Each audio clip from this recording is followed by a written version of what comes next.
Correct sir. சொன்னா புரியாதா sir? இந்த படத்துல வர ரகுவரன் மாதிரி நீங்களும் ஃபேக் எக்ஸ்பீரியன்ஸ் போட்டு ஐடி ஜாப் போயிட்டு லட்சக்கணக்கில் சம்பாதிக்கணும்னு நினைக்கிறீங்களா? இந்த மாதிரி ஃபேக் எக்ஸ்பீரியன்ஸ் போட்டு ஐடி ஜாப் போகக்கூடியவங்களோட முழு கதையை அந்த படத்துல சொல்ல. ஆனா இந்த வீடியோவில் நான் ஃபுல்லா சொல்றேன். நிறைய பணம் செலவு பண்ணணும். குறைஞ்சது 2 லட்சத்துல இருந்து 10 லட்ச ரூபா வரைக்கும் ஒரு ஃபேக் எக்ஸ்பீரியன்ஸ் போட்டு அப்ளை பண்ணக்கூடிய ஜாபுக்கு நீங்க செலவு பண்ணணும். அப்புறம் இந்த ஒரு 5 வருஷம் ஃபேக் எக்ஸ்பீரியன்ஸ் போட்டிருக்கீங்கன்னு வச்சுங்களேன். அந்த ஜாப் இன்டர்வியூ நீங்க கிளியர் பண்ணணும் அப்படின்னா குறைஞ்சது 4ல இருந்து ஒரு 5 மாசம் வரைக்கும் ட்ரைனிங் எடுக்கணும். ட்ரைனிங் எதுக்குன்னா இன்டர்வியூ கிளியர் பண்றதுக்கு தானே தவிர 5 வருஷம் அளவுக்கு வேலை செய்யறதுக்கு கிடையாது. இந்த ட்ரைனிங் பீரியட்ல பாதி நம்ம ஆளுங்க என்ன பண்ணுவாங்க, எப்பா சாமி போதுனான்னு சொல்லி கிளம்பி போயிடுவாங்க. அதுக்கான கட்டண பணம் போனதுதான். இதையும் தாண்டி தட்டு தடுமாறி இன்டர்வியூ கிளியர் பண்ணி ஜாப் சேர்ந்தவங்க கதை இன்னும் மோசம். டே 1ல இருந்து உங்களோட ஒரு எக்ஸ்பீரியன்ஸ் ரிசோர்ஸ் நினைச்சு எல்லா பெரிய வேலையும் கொடுப்பாங்க. ஆனா நம்ம ஆளு வெறும் 5 மாசம் ட்ரைனிங் எக்ஸ்பீரியன்ஸ் வச்சுட்டு அந்த வேலையை உருட்டிக்கிட்டு இருப்பாரு. ஒவ்வொரு வேலையும் பண்றதுக்கு ஒவ்வொருத்தன் கையில் விழுந்து முடிச்சுக்கிட்டு இருப்பாரு. இப்படி சமாளிச்சுட்டு போயிட்டு இருக்கும் போது நம்ம ஆளுக்கு ஓரத்துல ஐயோ நம்ம ஃபேக் எக்ஸ்பீரியன்ஸ் போட்டு வந்திருக்கோமேடா அப்படிங்கிறது உறுதிக்கிட்டே இருக்கும்.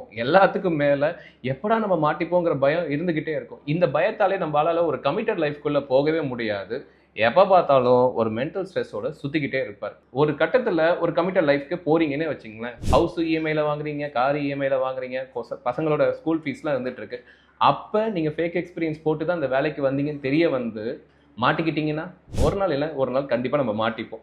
அப்ப வேலை போனா என்ன பண்ணுவோம்? இன்னைக்கு யார் ஐடில வேலை கொடுக்குறாங்க அப்படின்னு நீங்க கேட்டீங்க அப்படின்னா, இப்போ உங்க ஸ்கிரீன்ல தெரியக்கூடிய இந்த ப்ரொஃபைல் எல்லாம் பாருங்க. இதெல்லாம் லிங்க்டின்ல இருக்கக்கூடிய ப்ரொஃபைல். இவங்க எல்லாருமே 19 வருஷம், 15 வருஷம், 12 வருஷம் கெரியர் கேப் இருந்தும் சேல்ஸ் ஃபோர்ஸை தெரிஞ்சுக்கிட்டு படிச்சு நல்லா ட்ரைன் ஆகிட்டு இன்னைக்கு ஒரு கம்பெனியில் ஃப்ரெஷராக ஜாயின் பண்ணி இன்னைக்கு நல்ல நிலைமையில இருக்காங்க. எங்கேயுமே அவங்க ஃபேக் எக்ஸ்பீரியன்ஸ் போடலை. ஆனால் ஒன்று, அவங்க கம்பெனி ஜாயின் பண்ணும் போது அவங்களோட சேலரி மினிமம் 2.5 LPL இருந்து 4.5 LPL வரைக்கும் அவங்களுக்கு சேலரி கிடைச்சிருக்கு. சேல்ஸ் ஃபோர்ஸுங்கிறது ஒரு லோ கோடு பிளாட்ஃபார்ம். 40% உங்களுக்கு கோடிங் இருக்குமே தவிர மீதி 60% point, click and track and drop configuration தான் இருக்கும். அதை நீங்கள் ஈஸியாகவும் கற்றுக்கலாம், ஈஸியாகவும் ப்ராக்டிஸ் பண்ணலாம். எல்லாத்துக்கும் மேலே ரொம்ப ஈஸியாக வேலை செய்யலாம். வருஷத்துக்கு குறைஞ்சது 30%லேருந்து 100% வரைக்கும் ஹைக்கு தரக்கூடிய ஒரு நல்ல job opportunity. Salesforce learning ஜேர்னியை ஷேர் பண்ண அவங்களுடைய வீடியோஸ்லாம் நம்ம யூடியூப் சேனலில் கெரியர் கேப் அப்படிங்கிற லிஸ்ட் கீழே இருக்குது, அதையும் பார்த்துக்கலாம். சேல்ஸ் ஃபோர்ஸை பற்றி மேலும் தெரிஞ்சுக்க visit agsskilldevelopment.com and reach our